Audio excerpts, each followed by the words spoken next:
Ladies and gentlemen, welcome back to the channel here. I'm your host, the HOD of the PSP. Follow me on social media. I'm at PSP on Twitter, PageSitePod on Instagram. And subscribe more importantly to the channel. Enable notifications to receive updates of this content and the podcast episode and all other, uploads on the channel. We're coming with some breaking news. I don't know if it's rumors, I would say. It's still rumors and innuendo. It's still not confirmed, but as you can see in the picture, this was from the Telegraph, as Frank Lampard is reportedly going to be sacked by Chelsea potentially in the next few hours, next few days. I don't know if it will happen or not, but it looks very, very likely like Frank Lampard will be sacked from his job at the helm of Chelsea Football Club. Now, this is like those gangster movies killings, isn't it? This is like when you realise that, okay, the character's going to be dead, but you still want him to be alive. Like, you still think, I mean, come on, like, you're still holding your belief somehow that he will stay alive by the end of the movie, but he doesn't. That is, I think, what Frank Lampard is looking like at the moment. This is a situation that has been growing over the course of the season. Bad performances, bad results, bad individual performances from the players. Like, the new signings in particular have not been convincing at all. Probably Ziyech maybe is the least unconvincing of the new signing. I mean, Thiago Silva has done well, Ben Chilwell done well, Ziyech again has done well enough. Werner and Havertz, never in a million years. I mean, they would expect that it would drop off in form as they did. Probably for Havertz, it's more related to the fact that he had COVID. His fitness wasn't exactly hitting its peak. He's not exactly 100% fit always, but certainly the COVID-19 situation didn't help. For Timo Werner, is just I think a coping situation. He didn't cope well with the Premier League. He scored some goals early on in the stint with Chelsea, but I mean, for 2-3 months straight now, it seems like he doesn't know what the net means. And it was a combination of Frank Lampard not playing him in his position, not being played in his position, not coping with the Premier League level. I mean, here's the thing. Let me put this straight away. When you have a problem in finishing, that means that you're bad, or I mean that you have a problem. That doesn't mean that the Bundesliga is weaker than the Premier League, because that has been the argument for some fans on Twitter saying, oh, Timo Werner doesn't score because the Bundesliga is weaker than the Premier League. Scoring is scoring.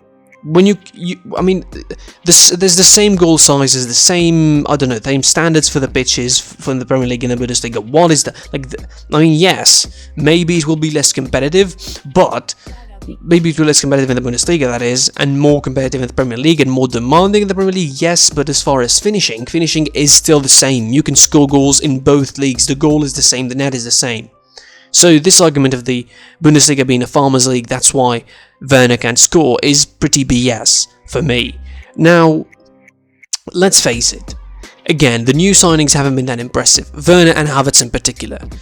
Ziyech done enough to warrant the fact that he could stay. I mean, he could be a very important player in the future if a new manager comes in and probably would use him more. The biggest criticism for Lampard is the fact that he was given the opportunity. Last season, he was protected. There was a transfer ban on Chelsea.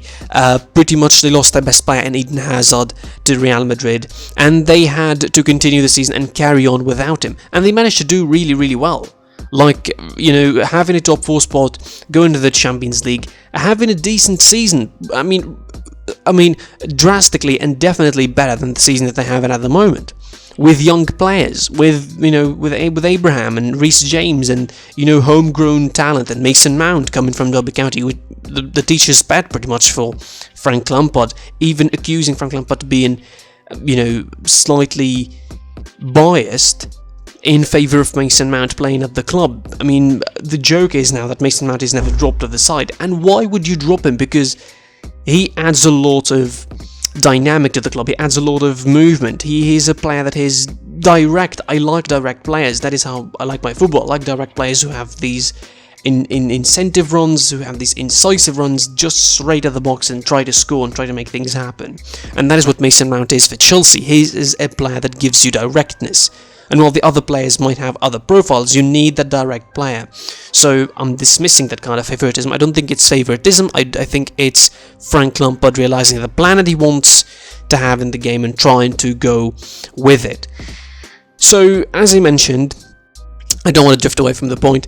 I mentioned that he was protected last season, again a transfer ban, which is the biggest factor, I think, of why he's criticised. The fact that he had £200 million to spend in the last transfer window on the likes of Havertz and Werner and Ziyech and Thiago Silva, and bringing Ben Chilwell in and bringing all these players in, and Malang Sarr, who's still on loan now. So you expected a better season. I certainly expected a better season. I had him as high as second on the table. So now, I mean, I think now this is I think if it's, I mean, the board of Chelsea should have stuck with Lampard. It should have really somewhat in some way stuck with him for all it's worth, because to be frank, no pun intended, he's inexperienced and you cannot sack him now. That would be so bad for the reputation. I mean, certainly, as he's a legend of the club, you cannot just sack him just like that and without having, I don't know, an assessment sort of meeting with him, or just get him until the end of the season, see what he could do. Maybe you could rescue a top 4 spot, maybe you could still win the FA Cup or something to get into some European competition next season, because at the moment it looks very unlikely that Chelsea are going to get a top 4 spot or a Champions League finish or a Europa League finish even. They're 8th in the table at the moment, and that is bad considering what the expectations were for them. And they had a good spell in the middle of the season where they were 3rd and 2nd and even top of the table, and they were really close, joint with Tottenham and Liverpool, and getting themselves into the race and, you know, impressing everyone with their defensive sort of performances for a while, and also impressing with their attacking performances coming from the likes of Ziyech and Abraham and Giroud scoring goals, and Callum Hudson-Odoi coming from the bench and making impact. Now it's different. Now it's Chelsea being inconsistent, not having a proper plan, not having a proper, you know, shape about them. You don't understand how they play. You don't understand if they play 4-2-3-1, a 4-3-3, a 4-1-4-1, a 3-5-2. You don't know how Chelsea are going to be playing. And certainly there has been problems in some positions, particularly in the midfield line. Like, Frank Lampard has an embarrassment of riches up front that he doesn't know how to do in the midfield, because he cannot drop everyone. You can't drop all of Ziyech and Havertz and Werner. You need to play one of them each time. And if you're going to be playing the 3 of them, you're not leaving place for Pulisic, for Mount, for Tammy Abraham, for Giroud, which forced him to pull the likes of those players to the midfield, pulling Ziyech to the midfield, pulling Mount to the midfield, playing with Havertz as a second central midfielder.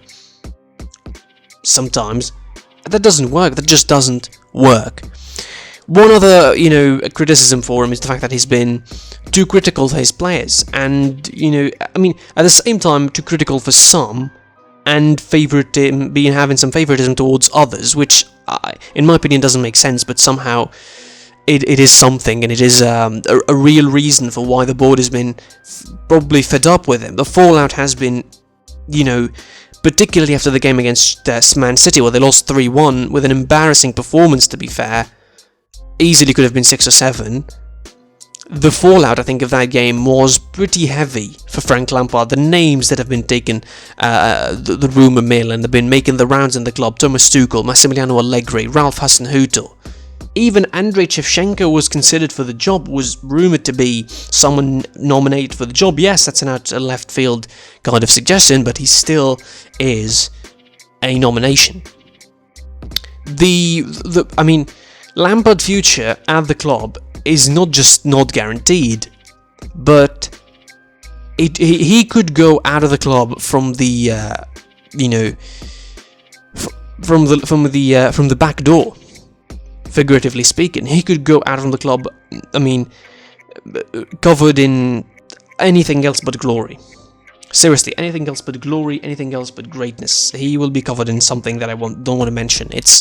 It's S-H-I-T, so, you know, not to swear on this video. So, again, Frank Lampard didn't do the best he can with the resources that he had, with the amount of money he spent, with the amount of players he brought.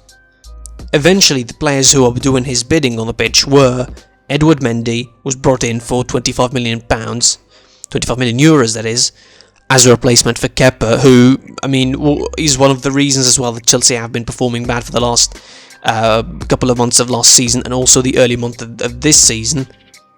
Then you have the underperforming big signees, flops pretty much, let's say it outright, flops. 3 flops or 2 flops really. I don't want to be harsh on Ziyech because he played well and he showed that he's important for the club at certain points, so I'm going to say Werner and Havertz flopping at the moment with the club.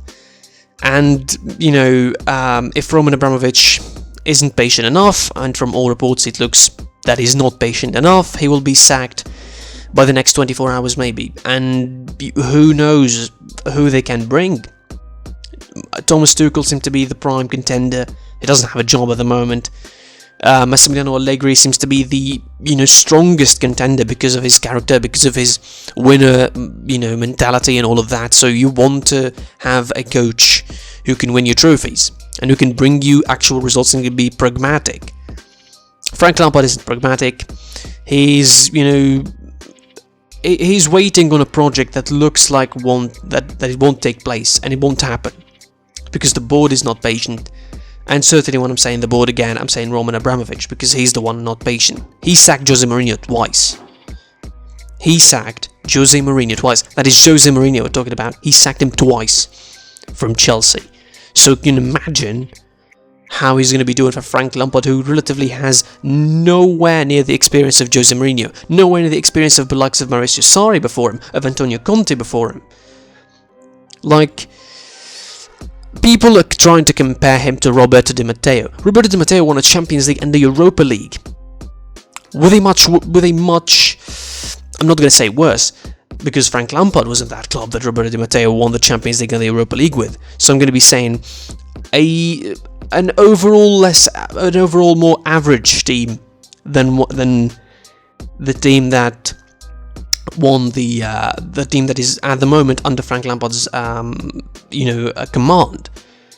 Let's just not dive into that a lot. So what I'm saying is the board of Chelsea is not going to be patient.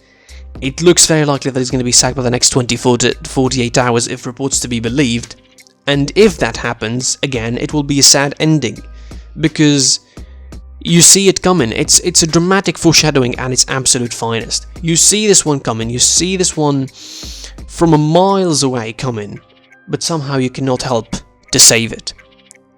I mean, two things are certain in life: death and taxes. But now it looks like death and taxes, and the board of Chelsea not being patient on any kind of coach they bring in to get them good results. Overall, this will be sad for Lampard.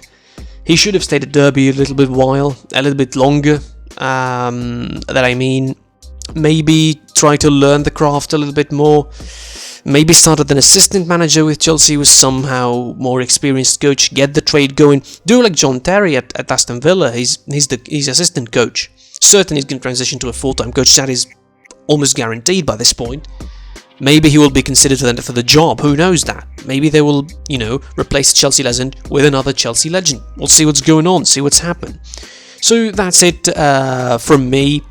I was your boy, the HD of the PSP. Like, share. Most importantly, if you're new to the channel, please consider subscribing. Follow us on social media, site PSP on Twitter, pitch site pod on Instagram, and you can listen to the podcast. The episode dropped earlier on Spotify, Google Podcasts, or any other platform. I was the HD of the PSP, and until next time, goodbye.